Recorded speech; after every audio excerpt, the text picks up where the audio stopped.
states here. The court reporter is here. Okay, why don't we go ahead and start? Judge, we just need to wait for Mr. Franklin, please. He just ran the Oh, I didn't realize he was here. Okay.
Are you waiting for me? It's okay. Ms. McNeil asked us to wait for you. I wasn't sure. Oh, okay. I didn't know. I thought you were last week. I was talking to JD outside. Okay, we're here on the state of Florida versus Nicholas Cruz. All parties are present. The defendant is present. Mr. Frankel is present. Let's start with well, let me just say this. About a month ago, I received a defendant's petition for order to show cause why the state of Florida should not be held in contempt, D14. Then I received the state's response. I wasn't sure whether or not the situation had resolved itself, but I was not asked to set a hearing. But then I received 2 days ago another copy of the courtesy copy of the defendant's motion, as well as a exhibit. So yes. I'm assuming you want that matter heard. Yes, please. State, are you prepared to address that matter today? Yes, Your Honor. Okay. Judge, so procedurally, you just want to hear evidence to make a determination if you want to file a rule to show cause and require a hearing? Well, I'd like you to expand on your reasoning, because I'm not really sure how the recent exhibit, which was a letter from Mr. Donnelly to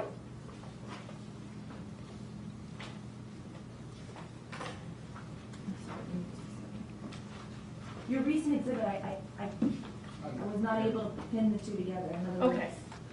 Well, let me start at the beginning and then I'll loop around to the additional Okay. exhibit. So, Judge, we filed this motion because, as the court is aware, on May 22nd of 2018, by stipulation, you signed a stipulation between the defense and the state attorney's office.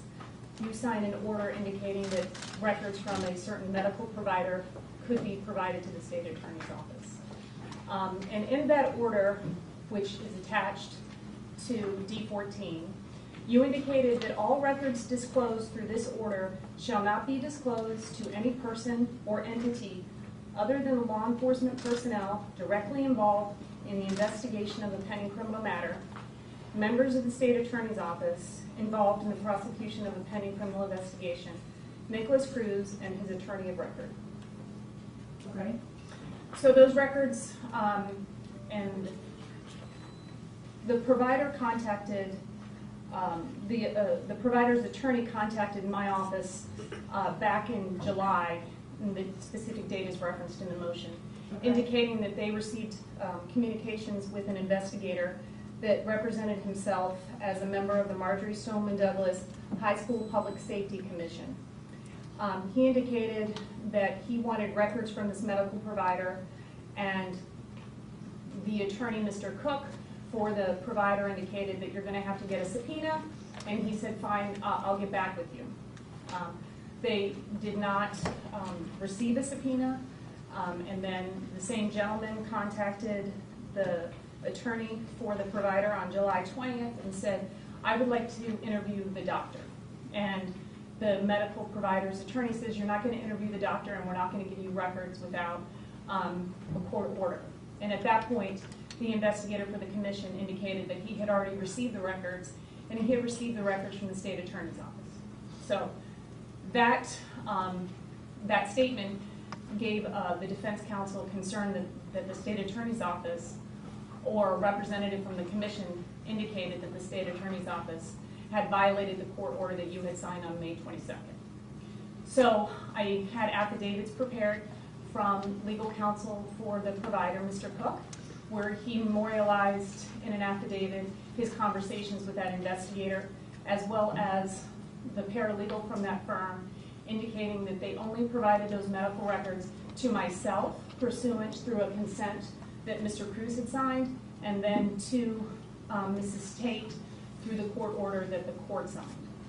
I filed a motion. The state responded, and the response includes an affidavit from that medical provider, from the investigator from the commission, indicating that he misspoke. However, at the end of his affidavit, he says the records, in fact, provided to the commission by the Broward Sheriff's Office. So that in and of itself violates the court order on May 22nd in one of two ways. Either the state attorney's office failed to advise the Broward Sheriff's Office that the records that they were giving them should go no further than any law enforcement officer or agency that was criminally investigating this case, or they told them that, and a member of the Broward Sheriff's Office ignored that and turned them over to the commission. So there has been, as the court is aware, we have filed multiple motions for a protective order, motions to quash subpoenas that the commission has sent out. The court has held the position that you don't have jurisdiction over that. The commission has indicated that they are non-party to the criminal case. However, there has been conversations going on between the Broward State Attorney's Office, the Broward Sheriff's Office, and the commission since as early as we can document March of this year, which is the reason why I attached the additional exhibit to show that they are working together to conduct an investigation on Mr. Cruz. And then yesterday, on the 24th, we received supplemental discovery from the state attorney's office, which included a list of additional statements that were taken.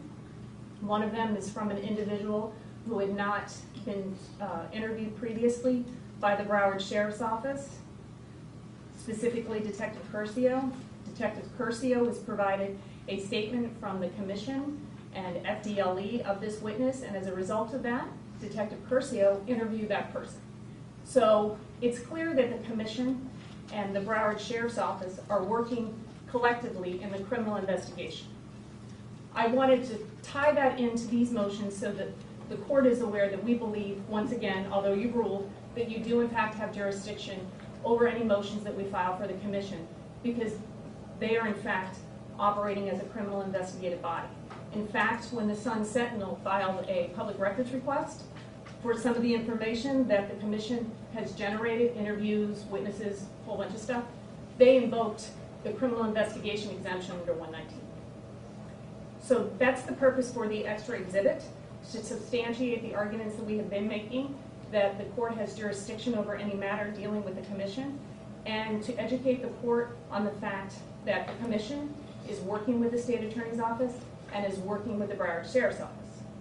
For the purposes of D14, I believe either the state attorney's office violated the court order by not advising the Broward Sheriff's Office about the limitations of your order, or they did in fact tell the Broward Sheriff's Office, and whatever officer had those records ignored the information from the state attorney's office and turned them over to the commission.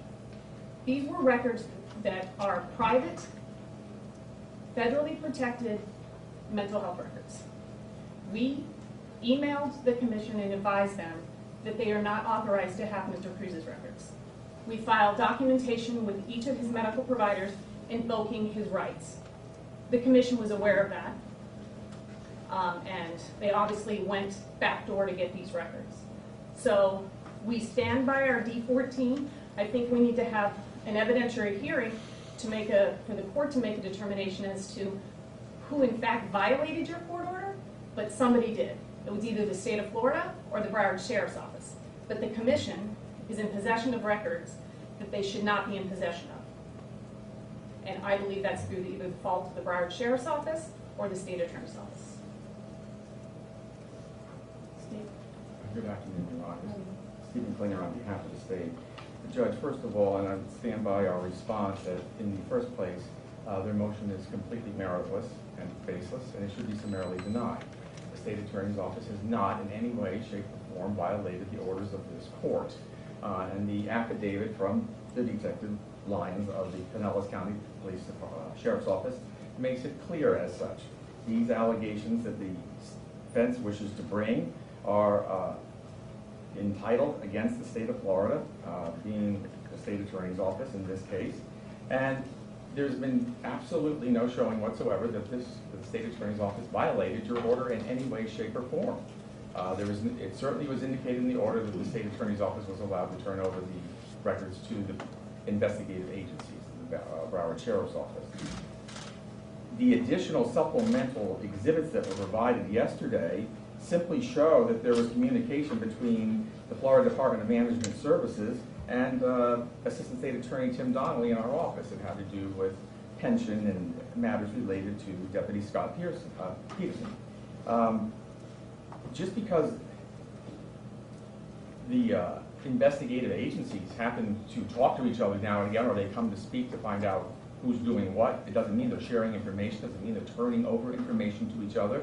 There's been absolutely no showing in any of these documents that the council has provided that the state attorney's office, Mr. Donnelly, or anyone else has turned over records that you have ordered us not to. There's specific records that council is referring to are ones that came from the subpoenas themselves that this court signed, and where it said it could only be disseminated to the certain parties, the defense, the state, and the investigative agencies. To try to broaden that scope to everything in the world that maybe Mr. Donnelly and someone from law enforcement had a discussion about is outrageous and way beyond any judicial scope here. So again, we would maintain that the court should summarily deny the motion. It is meritless. So I would ask the court to then disregard, for the purposes of this hearing, the exhibit that I submitted 2 days ago, and look at the pleadings that I had previously submitted and the pleadings from the state attorney's office. The affidavit that the state attorney's office submitted in their response concedes by Mr. Lyons that he received the records from the Broward Sheriff's Office. The Broward Sheriff's Office should have been advised of the court order that they were not to turn this information over. I can't tell the Broward Sheriff's Office that. There's only one party other than myself that can do that. In this case, would be the party that has the records, and that would be the Broward State Attorney's Office. So, by their own affidavit, Mr. Lyons is saying they got it from the Broward Sheriff's Office. There is absolutely no other way that the commission could have received these records. I can bring in people from Dr. Nagin's office. They can testify that they did not turn these records over to anyone else, which is why I had an affidavit prepared by the paralegal, so the court would know that they were only released to myself and to Sherry Tate. So the commission has possession of records that were given to them by the Broward Sheriff's Office, that the Broward Sheriff's Office got from the state attorney's office in violation of the court order. If I may quickly, Judge, the commission does have the authority under the statute to issue subpoenas. And if those subpoenas are an issue with the ones that they have supplied to various individuals, those individuals can go to court, and they could get a court. They would have an argument, and the court could decide whether or not the commission would be allowed to see those records. So it's not just a blanket, though the commission could never receive them. They've got the power to issue subpoenas, and they would have the power to go to court and get a court order. But in this case, with these records, they did not. Do you have a response as to the argument that the state was ordered not to disclose them by not telling the sheriff's office, and when the sheriff's office disclosed them, and therefore the state is in violation of the court order? My argument to that would be simply, well, first of all, I can't speak for the Broward Sheriff's Office and who did what at the Broward Sheriff's Office. That would be improper. All I can speak for is my own office, and my own office follows to the letter the court orders that this, Your Honor, has issued. And Judge, I asked for a full evidentiary hearing where we need to have the lead detective here, because they somehow became in possession of these records, and it wasn't from me. And the only other person that had possession of those records was the state attorney's office. So I think that the court needs to hear testimony from that agency as to how they obtained those records in order for you to fairly make a determination if there is a violation of the court order. So I would ask that you issue an order to show cause why the state of Florida should not be held in contempt with a court date and a hearing, and then we will fashion all of, we'll shuffle through all of this, we'll make an appropriate record, because these are, there was a similar issue with the school board records, where they, and I don't need to rehash all of that, but you know what the issue is. We have another issue now where somebody is releasing private psychological, mental health, and medical records against the court's order. And I think that we have well established that a hearing on is merited in this case so that we can provide some evidence and some witnesses, and the court can make a determination of, in fact, they are or not in violation of your court order. Let me just ask you a question. What exactly are you looking for? In other words, let's say I agree with everything you're saying. What do you expect me to do about it? The remedy that we're seeking, Judge, is that any information that the Broward State Attorney's Office wants to release to a third party goes to the court, and the court authorizes that release. They're saying they didn't release it. Well, they're saying that, but I'm asking for an evidentiary hearing where we have witnesses here from the Broward Sheriff's Office so we can find out how did they get it. Your Honor, I believe the state, the Sheriff's Office, will be well aware of this court's orders, and that we will follow this court's orders. I see no reason to go any further with an evidentiary hearing. And there's no information that anything else, as to school records or anything else that has been given out inappropriately by either agency. You might have a third agency here who's doing an investigation. They've got their own subpoena powers. I am in contact with Mr. Cruz's, all of his providers. I have invoked his rights. They contact me on a regular basis whenever a third party asks for his medical records. In fact, there have been victims' families that have requested records, and we, the defense, have authorized the release of some of those information. That's not the case for these records. And there is a third party who is in possession, well, there's a fourth party that's in possession of these records. Somebody violated your court orders. Somebody said, you know what, we're not listening to Judge Shears. We're going to turn over records because we want to. That's what happened here. And I think that we have established good faith for this motion and enough evidence that we should at least be entitled to a hearing where somebody from the Broward Sheriff's Office comes in and explains, you know what, how'd you get these records? But again, if the remedy you're looking for is for me to just say, don't disclose records that are privileged pursuant to court order, I guess what does that accomplish for you? It doesn't happen. The people that are not supposed to have these records don't get these records. If an order similar to the one that I'm requesting now had been issued, that any time that the state attorney's office wants to release records to a third party, or any time the Broward Sheriff's Office wants to release records to a third party, those records need to come before the court so that they're authorized for proper release. If that order had been placed in place for this motion, Judge, the commission would not have the records, because I would have an opportunity to come in with the medical provider, invoke my client's rights, and the commission could have taken other remedies to get their records, which they have not chosen to do. Judge, we've already informed the court. As a matter of fact, I informed the court at a previous hearing that the state attorney's office would like to visit the issue because certainly as we move forward in the case, if discovery ever, the depositions and discovery ever do begin, that we would, there's going to come a time where we have to present certain documents that are in our possession to, let's say, our experts or other people that we're going to use or possibly use at trial. So maybe that area could be visited. I don't know. I wouldn't agree that every time we have to disclose something, we need to come running to the court. But we have already asked this court to have a hearing or at least look at the point of broadening who is able to see these records. And so Judge, that we can proceed further. In your order, in all of your orders, you have written any subsequent release of these records must be heard before the court. So you've already given them that remedy. You've already said if you want to release it in your May 22nd order, the last sentence of your order, if you want to turn this over to somebody else, you need a subsequent court order. You afforded them that remedy. They didn't do that. The Broward Sheriff's Office didn't do that. Somebody has blatantly ignored your court order. Okay, anything else on this matter? No, Judge. Okay, I'm going to take the matter under advisement. Thank you. Now, there was also a motion, it was filed either yesterday or today. I didn't answer when you all wanted to know if it was going to be heard today because I wasn't sure if the state was prepared to argue that motion because it was actually just filed this morning, I think. It was filed last night, but the clerk may have processed it this morning. I didn't get it till this morning. Are you all prepared to argue that particular motion, which is the defendant's motion to reclassify witnesses D16? Yes, Your Honor. Chuck Marcus.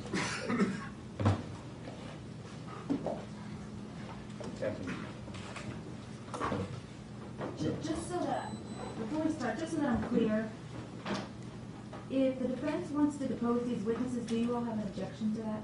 To these witnesses? Yes. Okay, so then we need to start from the beginning. Right, and actually, we did reach out to the state, and there was some preliminary discussion of whether or not the state would allow us to, or they would reclassify them. Which I didn't know if that was the same as depose. Well, it's supposed to, that would be the purpose for doing it. But they've declined, and let me say that we are moving towards getting depositions started. It's not a simple procedure. The only person who's actually reviewing everything full-time is Ms. McNeil. Everybody else has got another case, has other cases that they're dealing with. But we are ready to start setting some depositions, but we've actually tried to work from the outside in, which is how I like to investigate a case. So we started looking at the witnesses who would be surrounding them, and a lot of them are classified as C witnesses. Now, to begin with, we filed the motion asking for them to be reclassified, although there is some case law, Davis versus State, which is 70, I'll give you the copy of it, 73 Southern 3rd 304, which basically says categorization of witnesses was relevant only for the guilt and innocence phase of the criminal proceeding. So to the extent that some of these people might have any mitigation evidence, obviously we could take their deposition, but we still felt it was better to identify 7 of them at least, and you can see that they're all in alphabetical order because this is not a complete list. This would be an ongoing situation with the court to see if we can resolve the issue going forward. And my point is, and Judge, I don't mean any disrespect at all, but obviously you have to walk the miles before you can fill them on these cases, and I can tell you that this team is ready to go through every witness and everything, like looking at every grain of sand on the beach in case there's any mitigation here. So to the extent that these people may, Why would I take offense to that? well, I don't know, because, I don't know. You don't have the miles that Okay. are on my face. So my point being that these witnesses are not C witnesses. I can see from, and I don't say that there's any kind of play hide the ball or anything by Mr. Satz or anything like that, but essentially he's looked at all these witnesses, he's decided to streamline the case as best he can, so he has subjectively decided who can be deposed and who can't.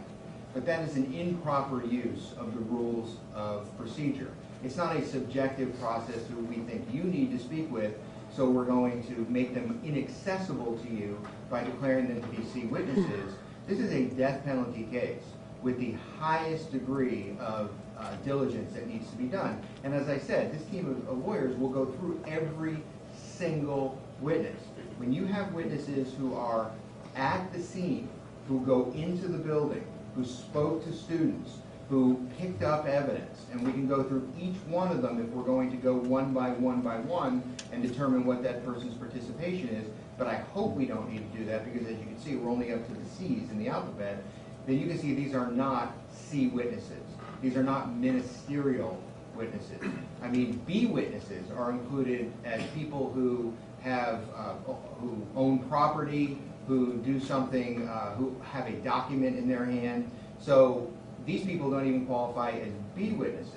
These people are A witnesses. They should be A witnesses for the guilt phase of the trial. But even so, these people may have information. What if Mr. Cruz said to somebody in there, they find out, I'm sorry, I didn't want to die alone. I'm sorry I had to do that. Those are the kinds of things you look for that can become relevant at mitigation. So I think it's actually conceptually easier for the state to just say, go ahead and depose anybody you want to depose, because quite frankly, if the court does not allow us to do that, I mean, we're going to prepare our case the way we think we need to prepare our case. And until an appellate court or somebody else says, no, you can't do it that way, that's the way we're going to proceed. So if it has to go up on appeal for us to be able to prepare our case, that's what we're going to do. And as long as that takes, I think it's more efficacious to allow us to depose whomever we want to depose. Your Honor, there are,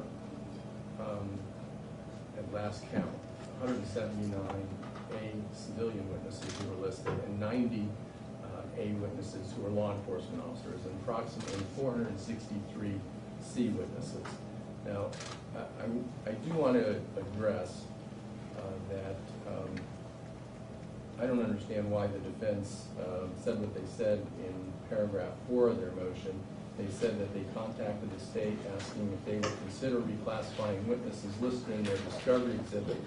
And quoting from their motion, they said the state replied that they would not and has taken the position that all of their listed witnesses are properly classified. I don't know why Mr. Frankel and Ms. McNeil, who I emailed them, when I was asked if I was open to a discussion to reclassify certain C witnesses, and my response was yes, we are open to discussing changing the classification of witnesses. Let us know which witnesses. I just want to provide a copy to the court so there's no misunderstanding that what is alleged in the motion is incorrect. Mr. Frankel thanked me and then provided a list of 6 witnesses that he wanted me to consider. 4 of those witnesses are not on his motion today. I declined on all 6 of those witnesses. Only 2 of those are on the list of 8 witnesses that he is asking the court to reclassify the witnesses. The last witness... Is it 8 or is it 7? Well, it's both. First he lists 7 witnesses, and then in his body of his motion he goes A through H, and the last witness is Daniel Crawford. So that's an additional witness. Okay. That's on page 7 of 11. Daniel Crawford is already listed as an A witness. There is another Crawford that perhaps they meant a Christian Crawford, and that was a Scrivener's error. We are going to amend discovery that should be an A witness. That person was listed as C. So there's the remaining of 7 witnesses that we should concern ourselves with today.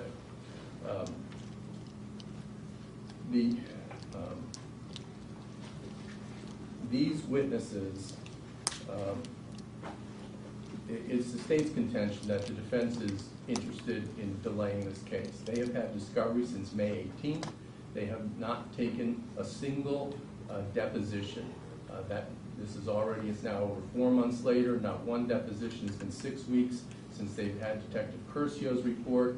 Nothing has been done except filing motions to hold us in contempt and hold the state commission in contempt. They've done nothing towards their central role in defending their client by taking depositions. Not a thing. They propose these witnesses. I can go through them. They're not entitled for a C witness for a fishing expedition. That maybe one of them talked to the defendant and he said he was sorry. None of these C witnesses are people who have talked to the defendant. These are witnesses who are truly what is described under 3.220 a C witness. And that is, these are witnesses whom the prosecutor does not intend to call at trial and whose involvement with and knowledge of the case is fully set out in a police report or officer statement furnished to the defense. All of the witnesses, these remaining 7 witnesses that they're asking for, fit into that description. And if I'll go through them briefly, one is Officer Abrams. She clearly states her involvement in her reports. She said the defense says that she was looking for the suspect. The court was given, sorry about that. I'm not here.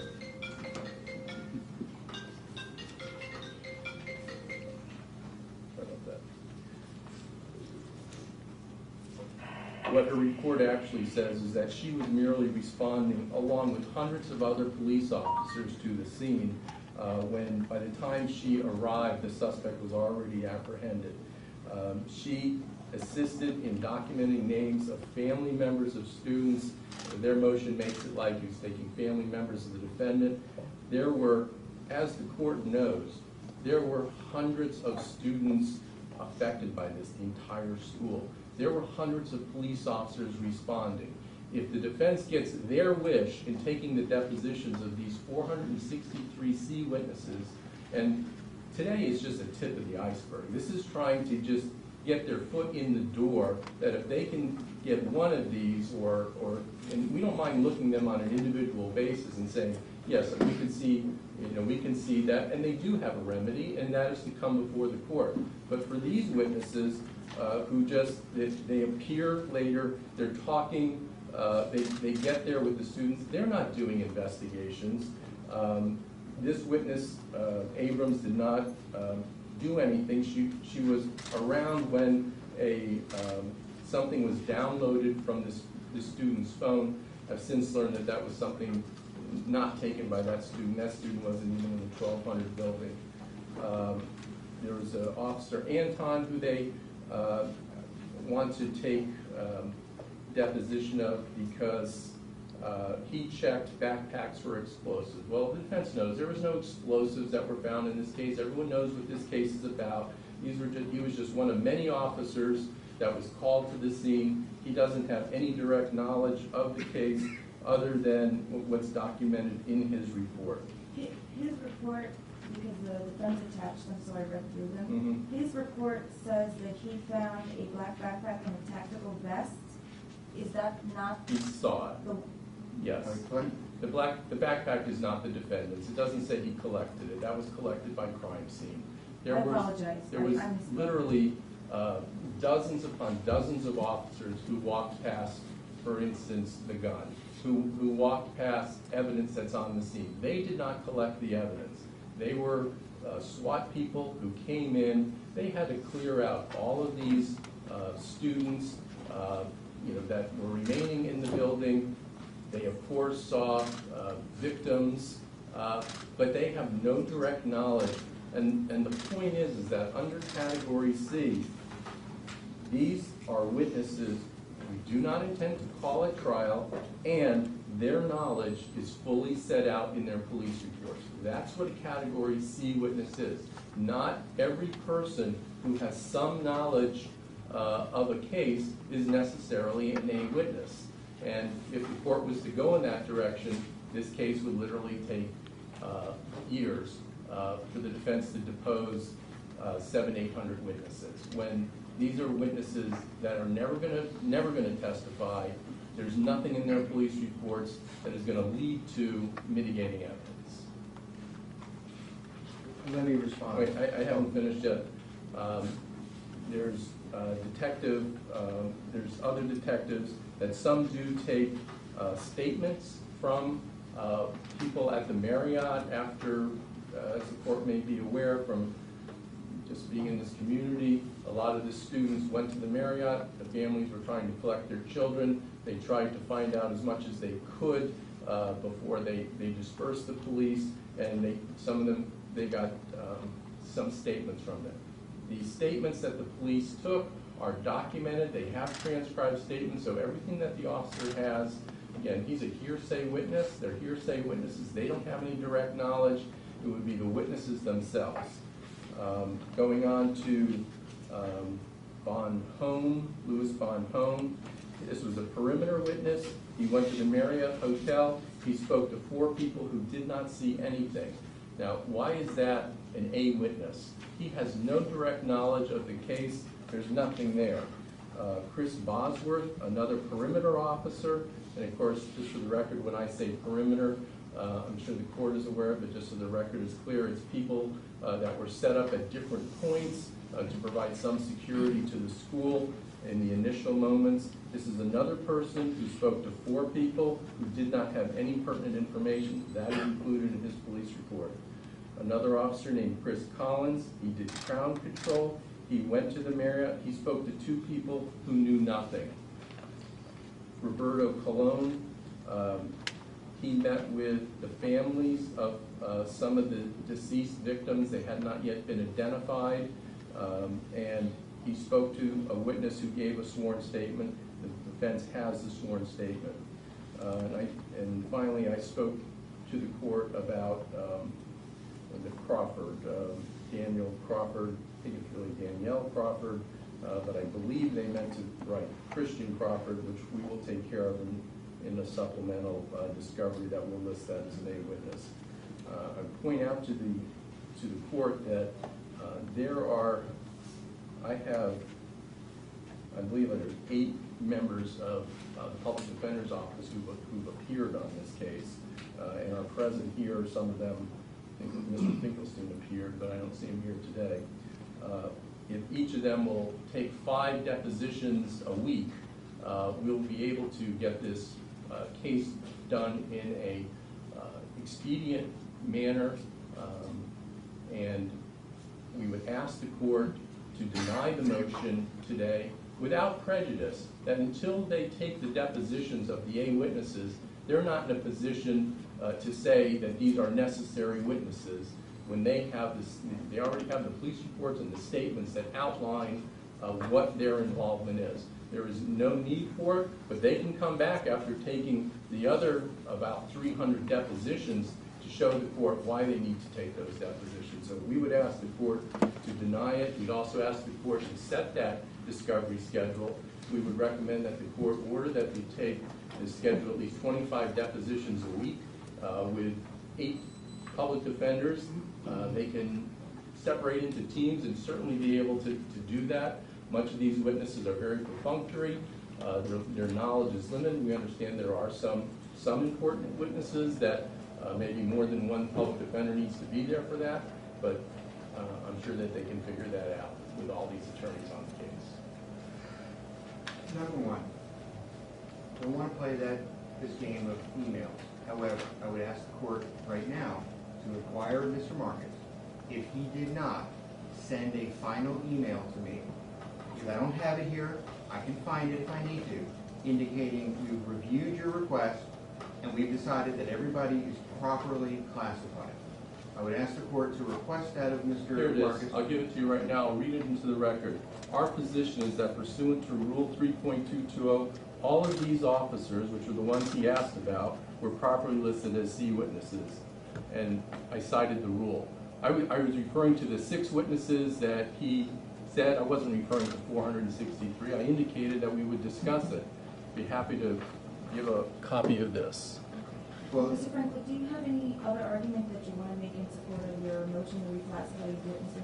only if the court is considering not granting the motion. I have to tell you, your strategy is your strategy, but asking this court to basically depose people, for example, Jessica Abrams, who, from what I read, transported a family member through the crowd because she was stuck to the Marriott to see if she could find her child.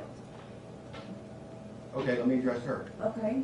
Jessica Abrams was present when the defendant was arrested. That's not true. And that's not what it says That's in the report. not in the Mr. report. Frankel, I read it. Jessica Abrams assisted homicide detectives. Where does it say that? In my motion. Well, I read through very carefully, and on 2/14, she was assigned to traffic control to support her report. She made contact with an unnamed parent who was stuck in traffic and gave that parent a ride to the Marriott so that she could get through. And then on 2/15, it says that she made contact with a student, got consent from the parent, gave the phone to BSO technical unit to download or to take the photos off the phone. All right. Todd Lee from Digital Evidence Unit downloaded the phone and returned his phone to him, and she was present for the evidence transfer. So she's a witness to the collection of evidence. You're arguing that because of that, she's an A witness. I'm arguing, yes, and there's case law that says even a latent print examiner is a witness. I mean, she's there for the collection and development of evidence. Okay, with regard to Jessica Abrams, that's denied. How about Deputy R. Anton?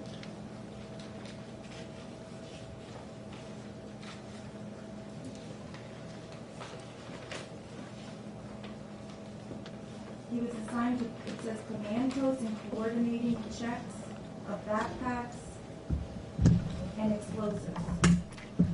That's correct. I just want to add that the students left their backpacks behind, so there were literally I assume hundreds of that only backpacks. because there was references to multiple backpacks. Yes. And by the way, I mean, the state's argument somewhat belies itself. I mean, we didn't have a chance to speak to a detective who figured out that was not the defendant's backpack. Mr. Marcus represents that he was able to speak to somebody and that it wasn't even the defendant's backpack. That's the purpose of discovery. No, there's a cure for that. Take the depositions of the A witnesses and you'll find out this information. You don't do it at day one when literally, like he said, he doesn't know. He would know if he talked to the A witnesses. Well, listen, but I don't have the right to redepose them based on how I find out. I appreciate saying we'll do 5 depositions with 8 public defenders, but nobody is going to tell me how to prepare my case. Okay, but Mr. Frankel, Nobody. Certainly he's right in that if you took a deposition, you didn't have certain information, and then you found out later, you could absolutely move this court to redepose to ask the questions that you didn't get to ask the first time, and I would grant that motion. If there was good cause in it showing that you didn't get to ask those questions to begin with.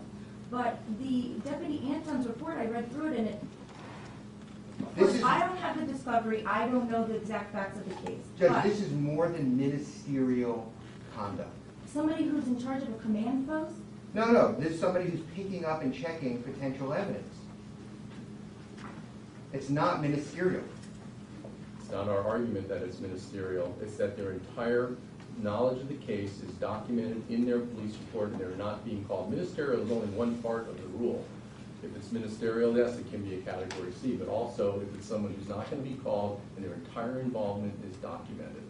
Obviously, we don't know if their entire document is documented. Okay, as far as Deputy Anton goes, your motion is denied without prejudice. How about Justin Augustus? took statements from 5 students Correct. who did not see the defendant nor the shooting, albeit they were in classrooms that observed certain things, heard certain things, but How is that a C witness? what How is else that did he do? He ministerial? took a statement on days later. Judge, we don't know. I mean, and we don't know that this is everything that this person did. It's a police report, and we won't know until we be able to talk to him. Again, this is not just simply whether or not it happened and who he spoke to, but this goes to mitigation as well. There's nothing mitigating in any of this. We understand our Brady obligation. If there's mitigating evidence, we would turn that over. There's nothing mitigating about his involvement. All the witnesses have been transcribed. They can take the depositions of the 8 witnesses of those. I believe there's 2 of the 5 are A witnesses. 2 of the 5 students that he. Yes. So, all right, so where are the other 5, the other 3? But I mean, it says each student provided basic information on their observations. Are we not entitled to question the full depth of what basic observations are? Yeah, you can talk to the witnesses who had the observations. His entire knowledge is on that transcribed statement of what they told And him. those have been turned over. And all those have 5 been turned witnesses. over. There's nothing he doesn't know that they won't hear because it's on the But statement. now you're saying there are 3 we don't have. No, you have all 5. They've Okay. all been provided. We classified, I believe, 3 of the 5 as C witnesses and 2 as A witnesses. Right, so you have the statements of the 5 students Well- that he took the statement of a week after the fact. But wait, here's the question. Do we know there are only 5? He That's what said it says in his report. he didn't document how many witnesses he spoke to Well, over the I phone. counted. Over the phone. I mean, we're entitled to find out the extent. He's an investigating officer. That's A, investigating officer. It's our position that every police officer, if that was the definition, every police officer has eyes, they're seeing things, they're looking at things, they're in essence there to investigate. That's not what the rule is contemplating. The rule contemplates very clearly that if their entire knowledge is on the police report and they're not going to be called as a witness, they're C witnesses. Something could come up after they depose the witnesses that they feel at that time that they have an articulable reason to ask to depose the witness, and then the court would probably grant it, but we're not at that stage yet. No, I think we are, because I would disagree on what the word investigative means. How could you say that this is not an investigating officer? No matter what it says in C, he falls into A. He took significant action. He was in the building. No, he wasn't. He was a, he was a, perimeter witness positioned to the Sawgrass and okay, my mistake, I thought he was a SWAT guy. And he, till he was 'Cause I know, notified I the thought he was a suspect was SWAT in guy. custody, no further Okay. involvement. All right, maybe he was, but still, he's an investigator. He, from what I read, along with several other officers, FBI agents, basically took this list of all the students and called every single one of them to determine whether they saw or heard anything. So shouldn't we know whether or not, what those people told him? There's no documentation of that. Except for their transcribed statements. No, there's 5 transcribed statements. They called it, she just said, they called everybody on the phone. Want to know if Well, I'm just anybody, going basically of what I read from the report, so Right. I don't want to misspeak, but it says, if he spoke to the people on the phone, we're entitled to know if anybody said anything to him. And we're not obligated to rely on the state's representation that there's nothing to see here. His report says listed below is the information for each student in a brief synopsis from their statement. And those statements have been provided. Everything that he's asking for, he We're has. talking about the students on the phone right now. says he called 61 students. No, that's not what he says in his report. What he says is that there were 61 students. Of Especially contact when I information. divided up the list of students and made contact, and these are what he made contact with. Whether it was him or he delegated that duty to somebody, we need to know.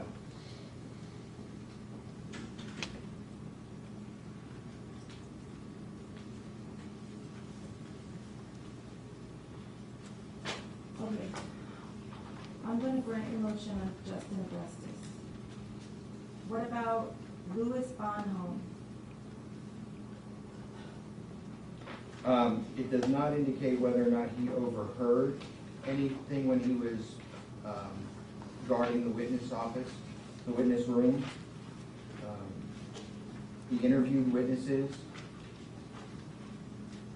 Does not provide the name of the FBI agent assisting him or the nature of that person's assistance.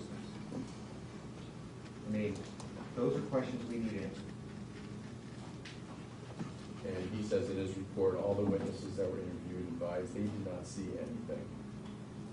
It's so general, and I mean, It's so general but specific. He doesn't have any information, and that's what he says in his report.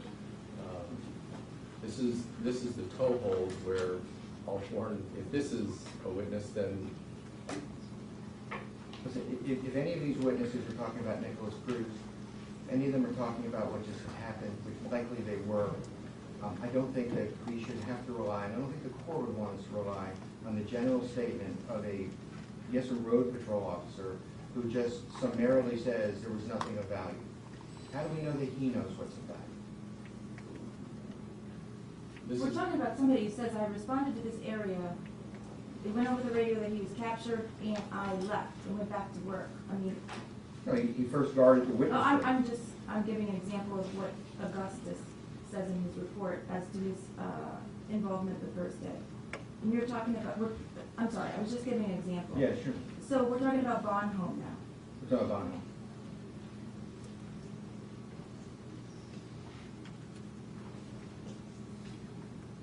And it's the same issue with the next one. Did you provide the witness statements of the interviews conducted by Deputy Bonhomme? I cannot speak to that specifically. All the witness statements would be turned over, but I can't say that as I'm standing here. Well, all of the witnesses who provided do not say anything. Okay, I'm going to deny your motion without prejudice with regard to Bonhomme. Again, without prejudice, So all so of that them, you find, I'm sorry? On all, without prejudice, in case you find something else out Yes, later. it's a come back. one I granted. Augustus. Augustus, all right. How about Bosworth? Interviewed 4 witnesses. Said, just generally says, interviews did not generate any pertinent information. I mean, I'm a little bit reticent to rely on Chris Bosworth, who I don't know, as to what he considers to be pertinent information. Right, that's denied without prejudice. Let's move on to Collins. Same thing. I mean, he's on a school bus with potential witnesses who are transported to a hotel. I mean, he says they're potential witnesses. If there are conversations on that bus, you know, he was with an FBI agent, interviewed 2 witnesses, and provided a very brief summary of the unrecorded interviews. He said they could provide no additional information. Again, again, that's my point, is that basically we're letting them control what is pertinent, what is not. But I mean, Well, he says, we interviewed a maintenance person who said he did not hear any gunshots, he did not witness the shooting, the suspect, or any of the victims. That would Why be- do you need to depose a person that interviewed somebody who didn't see anything? Because he boarded a bus filled with potential witnesses who were transported to the hotel.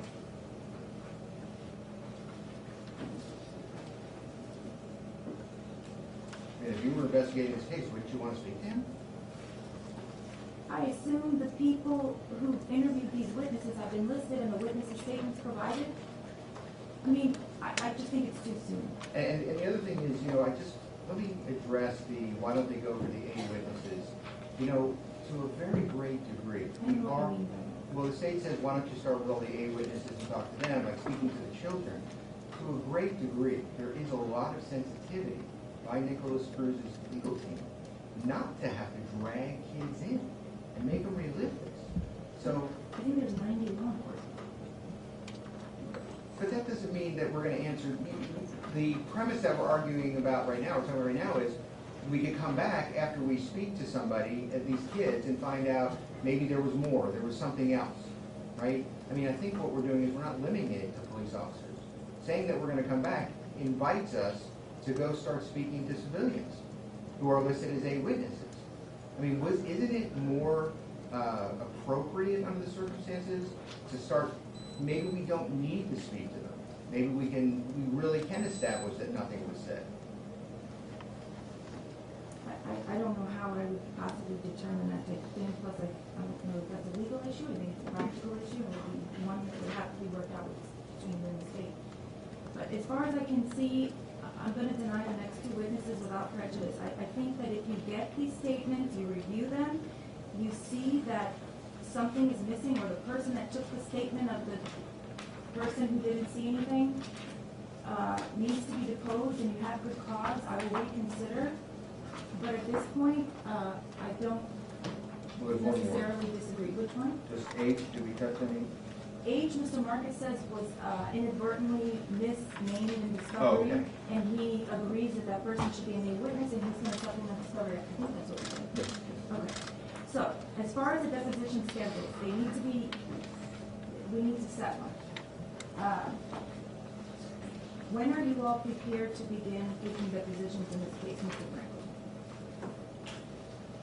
2020? That's not going to work. Okay. So, let's go backwards from there. Well, I'll defer to Ms. McNeil, but, So Judge, in terms of the depositions, we were going through all of the statements to make a determination of the order in which we wanted to do it. Some additional things have been brought to our attention. There's been witnesses that have been listed that have also been interviewed by the commission. And the Broward Sheriff's Office found out about them because of the commission. So we have a statement that was taken by a law enforcement officer that was turned over to us. And in that statement, and I'm sure there'll be more to come, makes reference to another statement that this witness gave to a commission member. I think that it would be in everybody's best interest if we are provided any and all statements that relate to a specific witness so that we don't have to redepose that witness. Since the Sheriff's Office and the Commission are working together for this criminal investigation, I don't want to have to depose this particular witness, Mr. Bonner, and then if the Commission turns this stuff over, have to redepose him. So I don't think we have complete discovery, and that's an A witness. So that right there is an example of that person will have to be redeposed when we get another statement. Okay, what about the witnesses that have not given a statement to the commission? Judge, I don't know who those people are. I did a motion for subpoena duca sticum to the commission, requesting the names of all the witnesses that they have interviewed, along with some other additional information. The commission sent us a letter, which is the basis of our rule to show cause against the commission. They did not file a motion to quash the subpoena, so we are not in a position to find out who in fact the commission has spoken to. If they are current state-listed witnesses, we know that they're speaking to identified mitigation witnesses now. We don't have those statements either because they haven't concluded their investigation. So I don't know who the commission has spoken to until I get something in discovery from the state that makes reference to the fact that there was another statement taken. So let me just stop you again. Do you know, are they taking a second statement from all of the eyes and ears witnesses? Let me just comment on this and the disingenuousness of the arguments now being made by the defense. They began this hearing by talking about how there should be no connection between the state commission and the state attorney's office. We have an obligation, that is, the state attorney's office has an obligation to provide all discovery to the defense of anything that becomes available to us. We do intend to receive the information that the commission is generating. We don't know what the commission is generating. We don't know what statements they have at this point. At some point, it will become available to us as another law enforcement agency of that information. We will be getting that information, I'm sure, at some point of whatever statements they did take. So there has to be some communications between the two agencies because we're seeking their records because we have an obligation to turn it over to the defense. And we will do that when we get them. But I think what Ms. McNeil is saying is she doesn't want to depose witness A, and I'm just using the letter A for example, and then come to find out 6 months later that witness A gave a subsequent statement to the commission and then read things in the statement that she feels she needs to ask and then have to come before me to ask. Well, I think that's going to be a rare occasion. Okay. And there are a few witnesses and really a handful of witnesses that may be of interest to the commission that are also of relevance to the defense and the state. Literally, just a few. Would the state agree to give the defense those witness names so that they can hold off on deposing those I witnesses? don't know who they're talking to. And as Ms. McNeil has made her position clear, there's a conspiracy if we talk with the commission. Every communication with them, they've sought a public records request of all our communications with the commission. We are in communication with them to a certain extent because they are investigating it on their level for their issues. They are in contact with the Broward Sheriff's Office, which is the primary investigative agency. And they are also a law enforcement agency, the commission. So you don't know which They are. you don't know which witnesses have been. FPLE is a law enforcement agency. But you don't. So right now you're not sure which witnesses have given a subsequent or. I do not have a list. Okay. Well, that just raises an issue. I mean, I don't know if it's disingenuous, but I mean, it does raise the issue. If the state doesn't know who they're talking to, they don't know the extent of the number of people they might talk to. So again, the issue is simply that discovery, the investigative phase of the case is not over. And that complicates it. I mean, Mr. Frankel, if this was a sexual battery case and there was a parallel sexual harassment case pending where the Department of Business and Professional Regulation took statements after, you wouldn't expect in that type of thing for the state to have those statements and turn them over right away. They probably wouldn't even know about it. Well, but as Mr. Marcus says, this is a second criminal investigation, which that is, I say communicating, coordinating, or at least trying to couple their efforts, and that complicates it. So it's not really just an administrative thing to decline somebody's license or take some sort of administrative action. What action can they take? What action? The commission? Yes. Well, they're going to be releasing a report, and when that is released, we'll have other issues that are Okay. relevant to Well, that. that's why For I this asked- purpose, Okay. they're taking statements, Your Honor, that we need to be able to review, especially if the state of Florida can be listing them as A witnesses. I don't think that there's a conspiracy between the state attorney's office and the commission and Broward Sheriff's Office. I just know that there was unauthorized communication. That's not a conspiracy theory, that's a fact. Okay. But the point is this, I can get some deposition set. I have not reviewed complete discovery, and I'm probably spending about 70 hours a week doing it. And every week we get additional discovery. I go through what I have. I email Mrs. McCann because there are things missing. There are additional things that I need. She sends what she has to me, so sometimes I believe I have complete reports, and I don't, and she gets that information to me. To say that we're doing nothing but filing rules to show cause against the state and the commission is absurd. Judge, there are thousands and thousands of pages of documents that we're reviewing. We're either going to do this right the first time, or this is going to continue to come back, because we're going to be ineffective, or we're going to be forced to go to trial, and then everybody's going to have to relive this again when Mr. Cruz gets appellate relief. We are just trying to do our job, not to delay these proceedings, but to effectively represent Mr. Cruz. I'm not forcing anybody to go to trial. I just want the deposition discovery process to start. So, how many witnesses are you prepared to set the deposition up at this time? 50? 50. I haven't read everybody's information. I have not gotten through Detective Curcio's 600-page report. I haven't received all of the information from all the search warrants that were generated that I just received.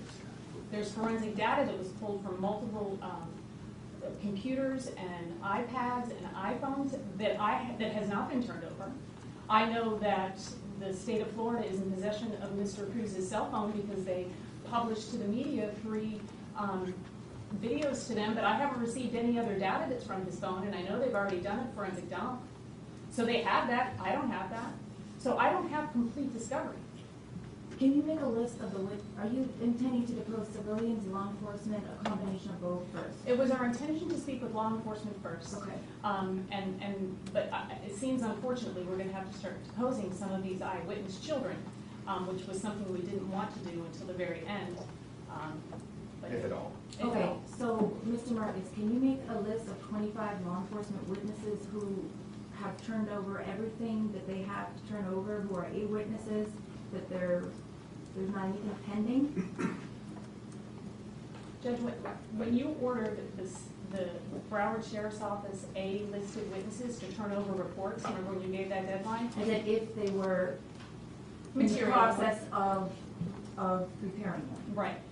Those officers complied with that, and most of them did. If they couldn't, then Ms. Tate called me and they got some additional time. Every one of those officers say supplemental reports to follow. So they followed a court order to complete their reports in a continuing investigation that is still active. Okay, but that's really in any case, that could be. This isn't any case, Judge. But we have to start, okay? If the remedy is at a later time, you have to go back and say, Judge, there's another list of questions I need to ask this witness, then we'll go there. But we need to start, because we just need to start. So can you suggest perhaps 25 law enforcement officers that can be deposed in the month of October? And Judge, I make can't sure that vote. all of those reports are provided to the defense, if they have not already been? Yes, I mean, they could start with crime scene witnesses, which there's many of them that they can start with depositions. There's plenty of A-witness, there's 90 police officers that are A-witnesses that they should have their reports. We'll give them all of those names, and they can begin with that. Okay.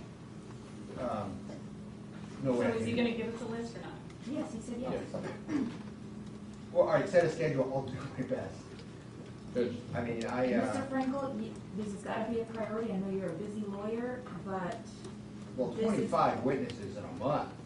Otherwise, this case is going to pen for 3 years, be pending for 3 years. And nobody wants that. I'm sure you don't want that. I don't want that. The state doesn't want that. We need I to have a move things feeling we're forward. gonna be here.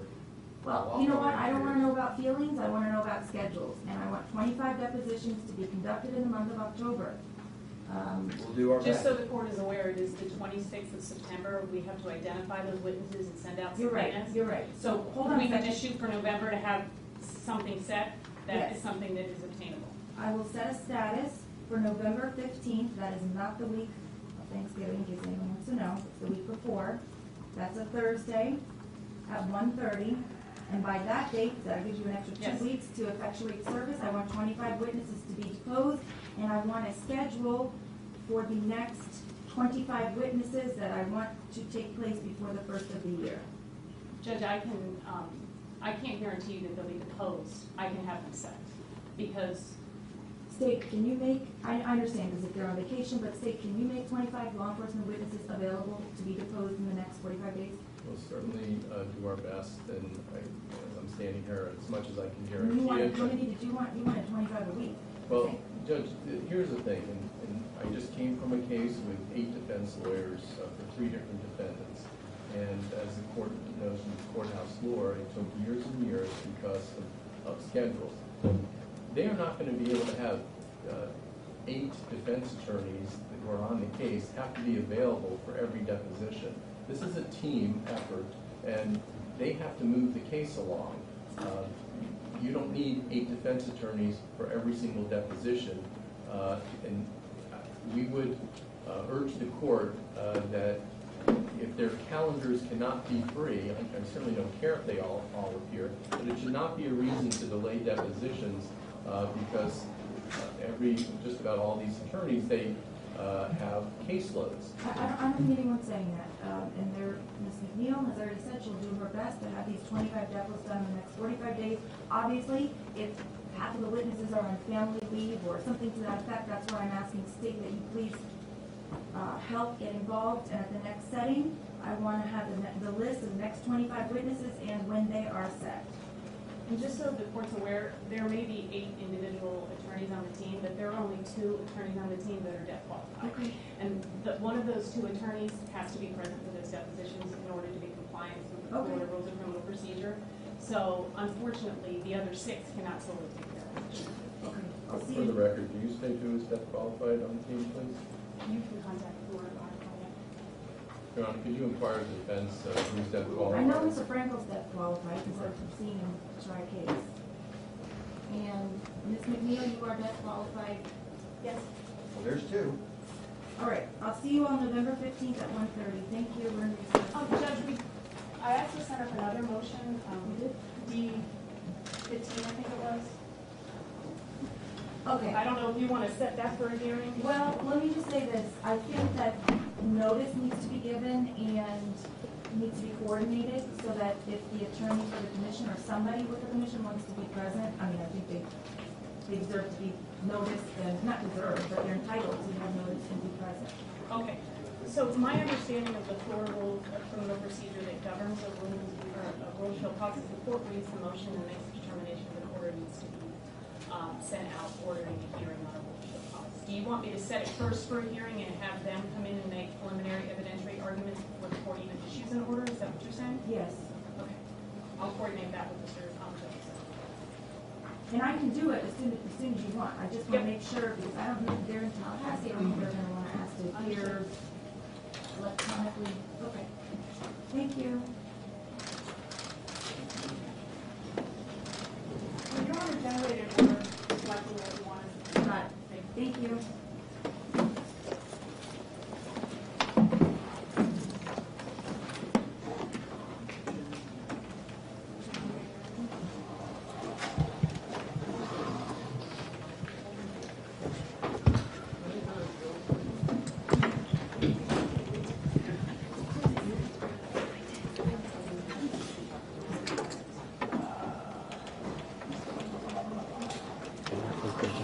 I don't know what happened.